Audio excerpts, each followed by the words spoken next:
എന്നാൽ വ്യാഴാഴ്ചയോ, വ്യാഴാഴ്ച ഏറ്റവും നല്ല ദിവസമാണ്. ആ വ്യാഴാഴ്ച അത് യാത്രക്ക് പോകാൻ പറ്റിയ ദിവസമാണ് കേട്ടോ. അതിന് പുറമെ ഞാൻ ഇപ്പൊ പറയാൻ ഉദ്ദേശിക്കുന്നത് വ്യാഴാഴ്ച നമ്മുടെ ഒരു ആവശ്യം നിറവേറി കിട്ടാനുള്ള ദിവസമാണ് വ്യാഴോ.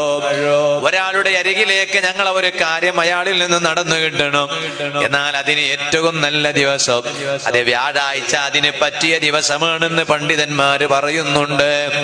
കാരണം എന്തേ? ഖലീലുല്ലാഹി ഇബ്രാഹിം നബി അലൈഹിസ്സലാം, ഇബ്രാഹിം നബി അലൈഹിസ്സലാം മിസ്രിലെ രാജാവിന്റെ അരികിൽ ചെല്ലുന്നത് വ്യാഴാഴ്ചയാണ്.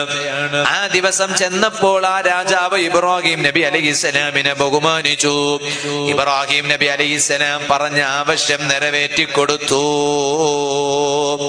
ഇതുപോലെ ഭരണാധികാരികളുടെ അരികിൽ പോകേണ്ടുന്ന ദിവസം അത് വ്യാഴാഴ്ച ദിവസമാണ്.